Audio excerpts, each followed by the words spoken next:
pe bizoazwa na kati ya union sacrée lelo pe bondima pe ba faute wana ba erreur wana po soki botamizaki bato union sacrée bozwa mbele makamba mboka bajera yango na moto moko te mboka bajera yango na moto moko te le chef de l'état ayebi et puis azali na éthique wana parce que le chef d'état c'est un IDPS IDPS ça va na aussi na intérêt ya peuple congolais nyonso tout ba reconnaître na ba droit na kati ya mboka wa IDPS ça sali 30 d'années na kaka opposition pour na obenga que non il faut peuple congolais nyonso tout a bénéficier à kota na kati ya gestion ya mboka pourquoi ko isoler peuple congolais et sa population mon parce que bakoya na ba circonscription électorale na bango pendant le période de vacances soki ba yete papa peuple congolais peuple congolais a ça la marche pour nous que non parlement pour retirer mandat ya parlementaire il nous a pas convaincus nous avons besoin des chefs de l'État qui travaillent pour notre bien mais le député là il ne sait pas comment contribuer à la vision du chef de l'État pour que et se matérialiser biso to sala bien alors nous avons droit ya retirer président bango baza na droit ya retirer président na bango kuna na kata bien maintenant la population qu'est-ce qu'il attend très heureux ya ko présenter bino émission na biso ya mokona lelo merci na ba abonné fidèle na biso ba yo nyonso ba pona info plus c'est comme chaîne YouTube na bango ba méchana vraiment ko na biso un grand merci na bino. Vraiment, au déjà abonné fidèle Nabiso. Un grand merci na baïnio sope batala kabiso partout dans le monde entier. Bandeko union so bazwani na ba pays européenne. Topé sidino ba bonjour nabino. Ezapé na ba continent mususu bazana pourquoi topé sidino ba bonsoir. Na ba bandeko union so oyope makame ko eli bango loko la bandeko ya Ukraine.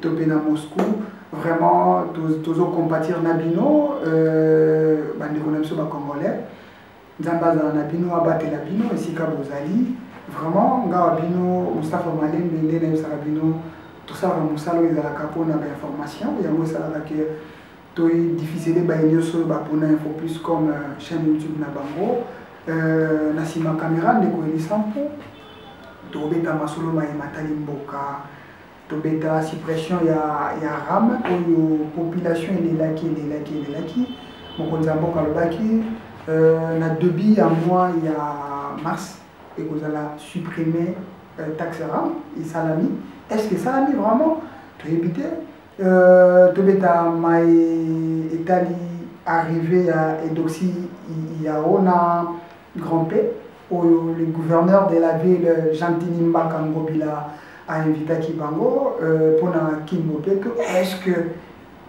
Bakino en particulier ou bien les Congolais bazozela biloko ndenge wana tolobela mention contre le président de l'Assemblée nationale le patriarche Mbosso Kodiampwanga tolobela pe on a bakine bandeli Maïmatali Ukraine na Maïmatali Moscou est-ce que toujours qu'il n'y a pas il y a troisième guerre mondiale tu connais masolwana na nani tu connais yango na mola timba oyo aza habitué na biso déjà il y a info plus bandeko déjà ba besana na bazo mesana na déjà bazo sepela pe na mai toujours sala ba analyse na ye na kopesa ye mbote mola timba mbote mingi ndeko Mustafa boni santé ezali kimia na ngolo ya Nzambe kimia na ngolo ya Nzambe mola timba mwa mikolo ebele na ba publication na yo tomonaki ozalaki na Congo central ezalaki kaka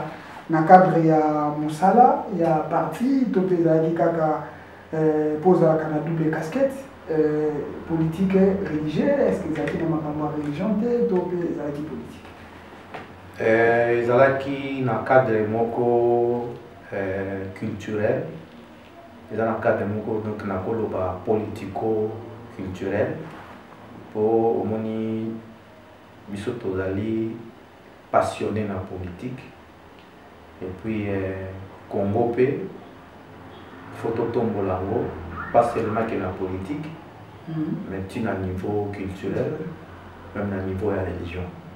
Il y a un surtout qui est dans l'ensemble.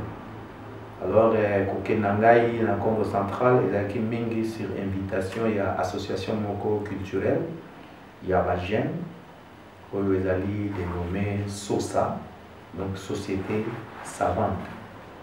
Mamonde, Tozarana Bango Mingi, puis Bazali Association Moko, Oyo, Bazali d'abord Bajen, Oyo Bazali Kolinga vraiment Tokende Liboso. On a besoin d'un modèle de société Moko Oyo et qu'on a pour remédier à un problème de mini Oyo, société congolaise, et de souffrir na yango. Alors, na moi, Moké O Bango Bazali Wana, Basi Babandaki Nango, et puis Bayaki ko pointé mingi ngai à partir ya ba vision na ngai ndingi balandaka nga ndingi bayokaka nga. Alors yango basengaki ke non na ya ko portele bango implice donc on peut ça un coup de pouce na ba idée na bango bazaka nango pour le fisc total à ndingi ni bakoko kende liboso. Alors ezaki pe vraiment intéressant pour nanga na koka ko zana bango pour ne fiske kopesa bango maye oyo na kuti bango na yango na oyo ezozanga bango na pesa coup de pouce pour ne fiske bako kokende liboso parce que eloko intéressant na mingi ezalaki surtout dénomination na bango société savante parce que ceux qui dans la société savante donc c'est que pas problème na bino et si vous allez résoudre par rapport à la société à la Kemandaire dans la société où ils allaient à vaille que vaille. Ouais, les aïkas à l'entrée des jeunes à Pisso par rapport aux alliés de la Lobaki, aux alliés politico-religieux, ce que ça n'est pas pour moi, bah mon accord, tout qui peut contourner un problème. Moi, l'antiquement, bon, CRD, mon parti, ils allaient très bien. CRD, ils allaient évoluer. Ndenge ba parti surtout et évoluer. Ils allaient dans la position ya malamu parce que batu mingi bazo pesa biso confiance pour batali na kati ya palmarès ya ba parti politique ba moni parti o ya biso ezali na salité présente. Ezali parti oyo azali na ba problème na population te. Ezali parti oyo azali ko inspiré ba valeur au Congo et ont compté vraiment pour se développer dans l'eau. Donc il y a le moni ba adhésion et ont salama ya trop pendant to bandaki qui siko toujours que na ba adhésion ya makasi et surtout mingi batu bazo ko envier mingi kozala derrière otobengaka kisimbi ya kwango mboso ko dia kwanga Christophe parce que parmi les barrages patriarche autotique na bango na ngoka oyo toujours ba pona RPC et peut-être oyo soki batu ba profiter na bango te na kanisi na avenir to weba te Congo to uti nango wapi tozali nango wapi pe to ke nango wapi. Donc il y a un moni bato mingi o ba comprenaki que bazali ko comprendre par le biti il faut bakolo basili bakolo batika li so mingi te bampaka basili na RDC bakolo batika li so mingi te ceux qui ndeko Mustafa o meki ko tambola na caméra na yo o côtoyer vraiment na kati ya classe politique congolaise on va comprendre que bakolo presque basi bakei batika liso mingi te bao bazali ba politique chevronné ba politique expérimenté ba politique oyo bazali na mission ya ofungola nzela pour nouvelle génération et les cas donc au mona bazali supenda te donc wana souci pe ma wana biso ndio moni bao basi ba comprendre yango bazo ya siko na partie ya levier pour les fils qui va bénéficier de l'expérience, d'un peu plus de bénéficier à Nango, nous avons un biso tant de les 4 millions surtout. Donc CRD est allé en mouvement, faire des en mouvement, si on a une question là, c'est parce que tout ça, nous déjà une émission où tout le bel qui servait, tout le bel qui peut union sacrée, où ils allaient, Massoua, où navire, où parmi la tête et affiche les patriarches à Zanakati, mais les loyaux étant que patriarche, étant que président de l'Assemblée nationale, motion. Ezalaki, mais les lois allure comique au kinde nango, ils ont le que vraiment mutu ya les patriarches au kinde. Na émission de ça qui la fois dernière, na mekaki autour na yo, est-ce que vous avez noté que au kinde ya ndeko Jean-Marc Kabund président Mbosso pas reçoit problème ya ngopé les lois comme il a été. Oui, nazo se rappeler mutuna na otunaka na émission oyo to uta ko sala, otunaka mutuna wana. Mais na oloba boye na kozonga ka eloko oyo nalobaka ya kolutu pe mpaka Lutumba Simaro Masia, que son âme repose en paix. Papa apesala lisese alobi ba orchestre, donc la formation musicale pour la RDC, surtout la nouvelle génération. Ils ont évolué pour nous parce que ceux qui m'ont queré nous qu'ils ont payé na bango, donc na mutalobi ngana kenanga, ou bien yete alongwa akende, la salle bloc contre ye wakende. Alobi na ndenge wana réponse na ezala ki alobi koni mulinga olongoli, koni mulinga olongoli, nzumwe botokate moto ekufi. Donc oui, Jean-Marc Kabund akendaki. Mais si le long n'est toujours Jean-Marc Kabund n'a pas été. Pour l'Assemblée nationale est approuvé. Pour l'Assemblée nationale, nous ayons décidé de départ na été, na démission na nous statué. Donc Jean-Marc Kabund n'a pas été. Si nous pouvons être vraiment sérieux, intellectuels et na respect à la texte autozanango, Jean-Marc Kabund n'a pas été. Alors, nous avons dit que nous avons basculer, même Makabebele, et qu'on coûtait même tout ya vieux, nous avons dit que nous avons dit que nous avons dit que nous avons dit que nous avons dit que nous avons dit que nous avons dit que lui-même, il avait affiché désir, souhait librement. Et nous sommes dans la démocratie.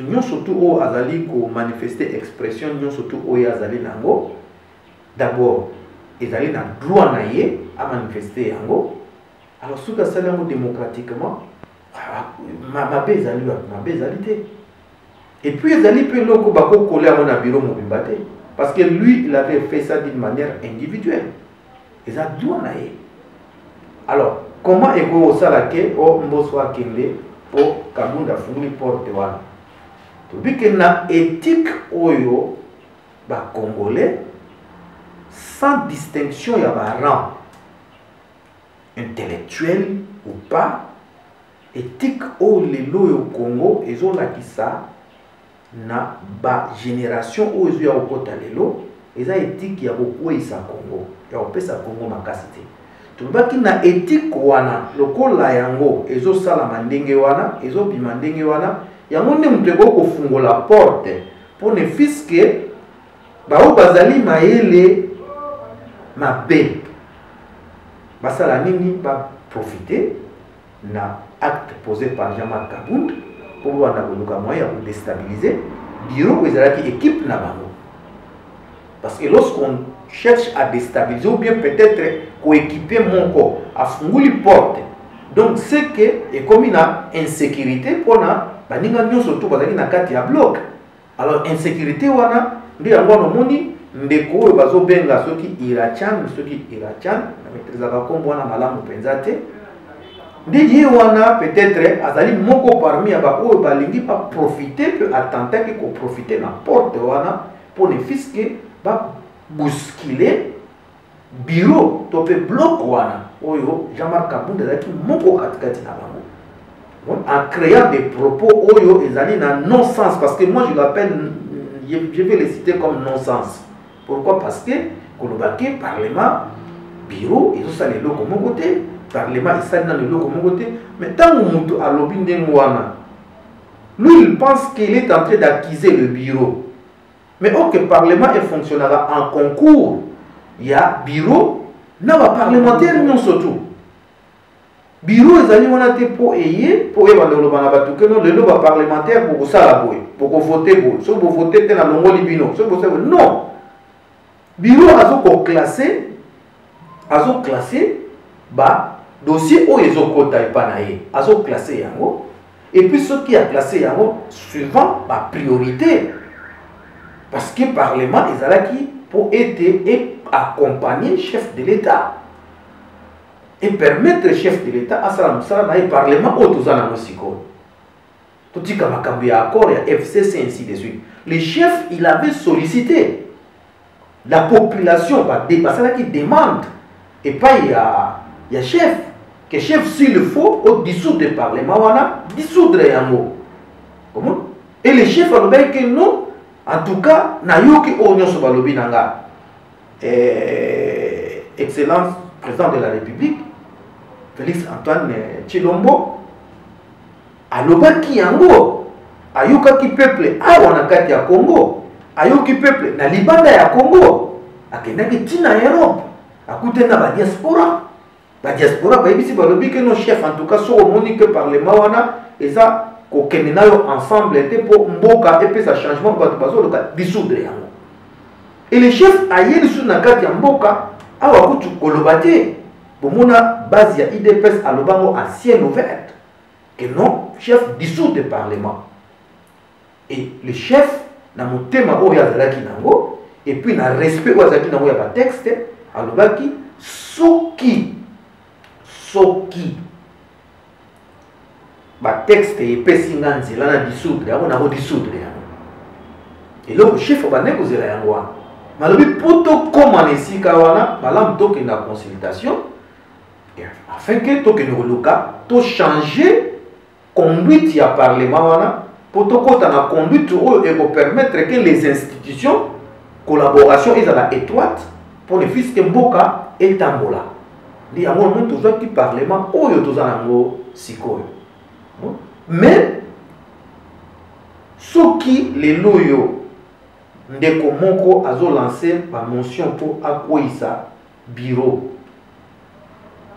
est-ce qu'il est en train de rendre service à Malam pour Namboka ou bien il est en train de faire le politique pour l'intérêt naïe na ba vision oya Zolanda?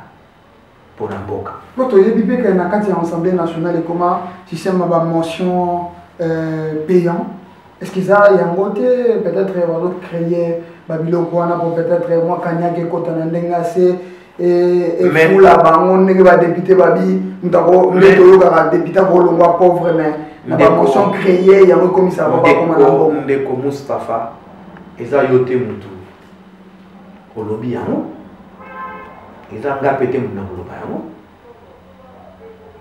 nana yebaka ke ndako nazolala ezotanga na kwembwe eza toujours mutu yalalaka na kati wana bango moko nde badepute bazoloba yango ke bamotion mosusu bazolanse yango po ne fiske enveloppe eleka mwa kanyaka eleka misusu bazopesa bango kanyaka ke bousculer côté kuna pour ne fiske biso tokota na danse et puis to bénéficier ndenge baye oyo bazalaki babane ko bénéficier po mandezo ke na suka so to tikali kaka boye bango bako gagner po bango de bazo bénéficier makasi par rapport ya biso eloko peuple azo yeba te eza yango wana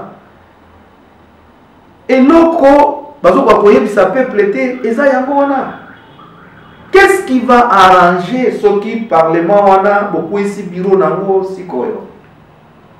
Beaucoup ici bureau nango sikoyo pour arranger le rôle d'ici la 2023. Et le parlement il va fonctionner sans bureau.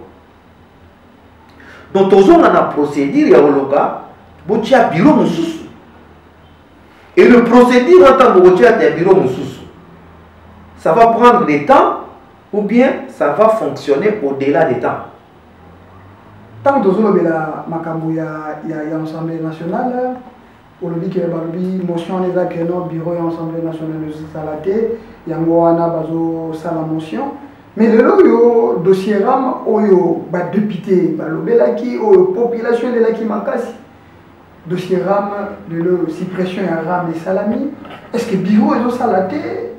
Mais là il y a ba député zo commenter to koki ko sala analyse ni. Bureau a fonctionné en termes de dossier. Oyo et comélier. Et ça bureau. Congo, ils ont un problème ébélé. Ils ont un problème à mon côté. Le problème oyo, tous en ango, on a qu'à Kinshasa. Il y a moins qu'à problème ya Congo. Le problème ya Congo, ils ont un problème oyo ils allaient exister na katia intérieur ya nini ya superficie ou toujours bien la République démocratique ya Congo. Et puis ils ont manqué des amonènes. Ils ont un problème ils allaient. Donc alors pour traiter le problème, il faut botter la dossier, botter la peine politique il y a mon condiambo qui a place à mes okélé. Le problème grave il y a université. Botter la problème il y a mon condiambo qui a mes okélé parce que mon condiambo il a du parlement au ezala pour les fils qui accompagné dans programme oye azali nango parce que ezali parlement non. Il faut qu'il y ait collaboration entre les institutions. Entre les pouvoirs de l'État. Ceux qui n'ont pas parlé, ils vont traiter le dossier. Il faut pas dire que non, est-ce que le dossier impacte dans le pouvoir exécutif, présidence ou bien gouvernement. Impact dans le pouvoir le cours des tribunaux, pouvoir judiciaire. Donc, pour qu'il y ait collaboration, il faut qu'on traiter le dossier, soit dans le pouvoir judiciaire, mais tout impact dans le pouvoir législatif, tout comme dans l'exécutif national, pouvoir exécutif. Beaucoup de dossiers qui sont dans le Parlement, le Congo fonctionnera dans le Parlement. Non. Le Congo fonctionnera dans le Parlement, ils ont fonctionné dans l'exécutif, ils ont fonctionné, et puis dans la justice, dans la cour des tribunaux. Alors, nous tous les candidates à côté du Parlement, quand ils sont dans le Parlement, donc Congo est sous le Parlement. Donc, le problème nous sur Congo est sous le Parlement. Alors, ils ont fonctionné. Là, c'est fort. Il y a un président de la République à Sénégal pour collaboration et permettre le Congo et marcher. Il faut, à un niveau, il y a un pouvoir judiciaire. Il faut, à la même mise côté, à la collaboration. Il faut, dans le législatif national, la collaboration pour le fisc que harmonie on a pour permettre makambo et tambola. Voyez. Maintenant parlement a un dossier où il y a traité ceux qui a silisi yango atindi yango na gouvernement. Mais gouvernement a un dossier comme mon côté, a un dossier belé. Il faut classer chaque dossier. Il y a une motion où il y a qui pour na ezalaki pour na compte ram. Parce que la suppression ya ram. Au moins, il y a le président Bosso a Zobomba Manassi pour ministre qui passe à PC Moi Kanyaka et Zaki. Donc, l'Obama qui on a solité. Bon, tu as une motion. Oyo lelo bazolinga bakoisa ni bureau de l'Assemblée nationale. Beaucoup plus c'est là qui dossier arabe. Lelo yo dossier wane sili. Motion, ils ont continué. Donc, allez-y comprendre que non, c'est le peuple congolais. Tant que le peuple congolais, il faut aller bakaza responsable. Le peuple congolais, il faut aller bakaza responsable. Un responsable, azaka distraité. Un responsable, il a vague de paroles, de sons, de verbes. Un responsable, azaka droit, azaka tout droit. Azali oyo a investigaka. Azali o ayebaka palpablement ce qui se passe dans l'environnement nae oye aza responsable. Peuple congolais il faut ayeba yango. Il faut pas peuple congolais atika pouvoir de ngopesi yango ndemo na eneli akei nae kosala makambo ya azokanisa azonga nae pe na base te place yo tindaki ye pour le fisc pesa yo situation nyonso tout et puis yo moko pe média ezali okoto ya bano média te ba osakalela yo yango moni bazo sala ba plan o ezoko kotinda Congo ekende liboso te mais ezozongisa Congo sima. Nazoloba ndenge wana pourquoi? Parce que muto yalobaki bien que notre benga président ya nani ya assemblée aya pour répondre biso autour ya table makambo oyo biso tokomeli les députés ya 26 provinces tozo benga aya autour ya table makambo aya pour répondre biso na yango oyo boyo ezotambola te oyo boyo ezotambola te oyo boyo ezotambola te pendant que procédure ya makambo mususu oyo bango balobaki wana eza en cours bazo examiner yango eza pe déjà en cours d'exécution. Donc vous ne voyez pas que le député là il ne suit pas les choses de près. Donc c'est comme si à côté de la parlement aye na yo wana ka pona ko ka no lelo banana ba oganga a lelo to kocha lo yenge koteni. Ce sont les parlementaires oyo ba peuple bazo tinda na kati mais ça exemple erreur na bino moko parce que les gens ba kipoza ki pe bizwa na kati ya union sacrée lelo pe bondima pe ba faute wana ba erreur wana poso ki bo tamiza ki batu union sacrée bozwa mbele makamba mboka bajera yango na mutu moko te mboka bajera yango na mutu moko te le chef de l'état ayebi et puis azali na éthique wana parce que le chef d'état c'est un IDPS IDPS ça bana osenga intérêt ya peuple congolais nyonso tout ba reconnaître na ba droit na kati ya mboka wa IDPS ça sali 30 d'années na kati opposition pour nous bien que non il faut peuple congolais nous surtout à bénéficier à côté de la carte de gestion en beaucoup pour isoler peuple congolais de faire papa Etienne Tshisekedi wa Mulumba paix à son âme à l'état pour la yango et Félix Antoine Tshilombo azali na carte de famille politique wana ayebi eloko ni mako bana bosana ngo comme élite yango le monde président Tshilombo a koyi kotika ndenge wana tende abenga ki mutu nyonso tout boya. Mais qui a voilà vous avez une surtout comme ça to gérer mboka ngo ensemble et c'est une question ya ko benda mutu ou bien ko trier ba tout to trier qui bien te non ce qu'on le dit aux alliés ba oyo ba musu ba oya te boya ko ba que non voilà que non associé qui ba tout te la vitamité ya mo ba déshydratage non mais comment les lots soki tano plateau ni bozalaki mon adi ko Mustafa tami ezali peuplé Tami et Ali peuple. Ce n'est pas les chefs de l'État. Le chef de l'État a dit que non, à peuple, il a un député. Oui, il y a un peuple, nous soutient le nom des bases, parce qu'on répète dans les députés ou on va voter dans la carte. Mais conservation et pouvoir. Ce n'est pas les chefs de l'État. Ce n'est pas les chefs de l'État, nous avons tamisé, on a besoin, on a tika, on a besoin. Le chef de l'État a dit que non, je suis en train de gérer choses publiques. Et là, il y a peuple. Il y a gérer. Peuple, il y a présenté Ngali, on est député Nanga. Alors, oui, pourquoi ça la union sacrée né on a le fallait botaniser ce qui na régime obino bozala ki liboso oyo avant beaucoup na union sacrée na régime on a pas qui ba tête ya makasi makaki n'importe qui te oazala pembe les chefs de l'état à l'obaki yango tango azo prêter serment na ye devant le palais de la nation à l'obaki yango bien que je vais travailler pour le peuple et peuple pe a ganga ki a lobi Fati, papa Lobaki, peuple d'abord. Oui. Il veut travailler avec le peuple. Il avait cette volonté-là, de travailler avec le peuple. Et le peuple est représenté par qui? Par les députés.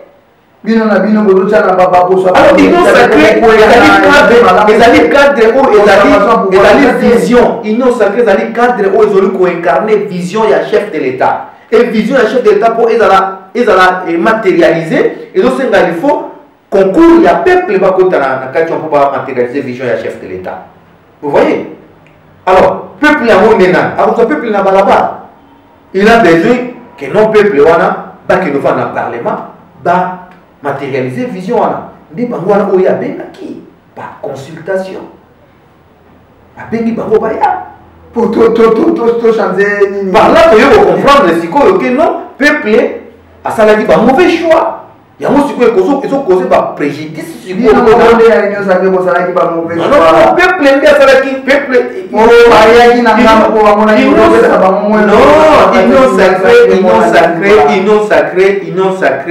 union sacrée à voter qui député peuple nous a voté qui député union sacrée au benga ndenge no a au peuple a voté boya quand même tout ça la musala awa ba o balingi vision o ngana sana o la développer boya tout ça pour concevoir pouvoir omoni eloko nazoloba awa eza eloko oyo peuple nalobi awa ke aza distrait peuple aza responsable à cause de la distraité parce que peuple azali distrait ye muta osibir ba conséquences nyonso to yokomela omoni eloko oyo ba député wana bazosala ke président de la république peut-être à cause que non voilà parce que à la contre toujours il y a vision na ye batu bako corriger eloko wana batu bako remédier eloko wana eza population mon parce que batu wana bakoya na ba circonscription électorale na bango pendant le période de vacances soki bayete papa peuple congolais peuple congolais a ça la marche pour nous dire non Parlement va retirer le mandat ya parlementaire. Il ne nous a pas convaincus. Nous avons besoin des chefs de l'État qui travaillent pour notre bien. Mais le député là, il ne sait pas comment contribuer à la vision du chef de l'État pour que et se matérialiser. Alors nous avons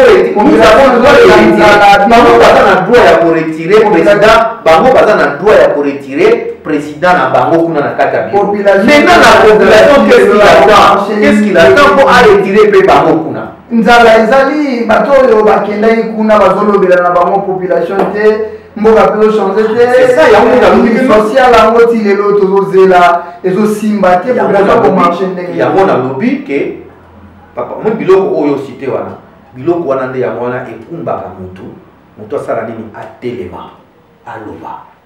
Oui, soki biloko wana esalami te olobi wana biloko kolia pasi ya komela souffrance misala ezali te baza na hôpital bazokoa soin na transport mataka biloko wana nyonso tu yango nde mutu esalaka choc na kati ya motu toza na émission mosusu tosala na oyo ya spiritisme eza basujet oyo bonotaka yango tokodéveloppe yango vous voyez eza biloko oyo ezalaka na sonnette d'alarme na katikati ya motu parce que ba instinct oyo nzambe apesi mutu po mutu atelema aluka changement ya biloko wana esalaka en fonction ya biloko oyo olobi wana soki biloko wana emonani na kati ya société place bato bazovanda nde omoni mutu atelema siko alobi kene je vais changer ça ouais mais bango bazomona yango mais les députés ils sont là bazoganda kaka ke non voilà kuna bapermetaka biso toloba te biloko tosenga bango basala bazolinga kosala mo te mais pourquoi vous ne refusez pas votre présence là-bas? Pourquoi vous ne refusez pas? Pourquoi vous êtes prêt de vendre même la dotation pourquoi vous acceptez toujours d'être là? C'est la trahison. Donc mon modèle il y a des députés ils ne cherchent pas le bien-être de la population, mais ils veulent que les capots s'enrichir. Pourquoi? Parce que Jean-Marc Kabounda Keït poste est vide. Parce que le café Jean-Marc Kabounda Moussou Yassika, il y a des sous pour Jean-Marc Kabounda on a servi le ballon. C'est comme ça. Tout le navire est coquille, les boulous, les loussous et fumouami, tout ça, tout le monde comme ça, bisous peut tout tient ma propagation. Il y a dans la table pour nous tout à côté. Au cas où vous visez le bureau, vous n'avez pas allé, ils sont en train de viser le bureau. N'avons pas les cas place voilà. Mais il faut changer nini na quotidien de la population. Voilà, si ma l'Assemblée nationale, tozoyoka révision constitutionnelle, au bande voyer des pèses déjà bazoloba et cause à la niveau de comédie à quelques pas. Ton avis jour, ton le baba pas. Pour baba n'a vu sur la dernière 2023. Est-ce que par rapport il y a évolution? Il faut qu'on révise la constitution. Pour ceux qui ont réviser la constitution, d'office, pouvoir écouter, il y a un référendum, il y a par rapport à Marambo idée analyse. Révision de la constitution, d'abord, constitution Yemoko constitution, à reconnaître Yemoko constitution, à Pessa Yango. Comme droit. D'accord, pour réviser. Pour réviser. Pour réviser la constitution, et ça là-bas, makambo yango et sengaka. Que to kubanda ko étaler yango, naba séance mususu ko lim tout ça l'émission mobimba pour na yango to ko étaler yango na voilà. Mais où est l'essentiel, il faut voir que nos révisions, elles allaient disposer, elles allaient réviser. Dans le début du mandat, dans le katikati du mandat, tout comme vers la fin du mandat, pour réviser la constitution, il n'y a pas de problème. Admettons que le au Congo, nous avons un problème très sérieux. Et comme un problème très sérieux, et que nous allons bloquer la disposition constitutionnelle où il y a pour résoudre des problèmes. Qui va accepter que pour changer la disposition où ils ont bloqué biso?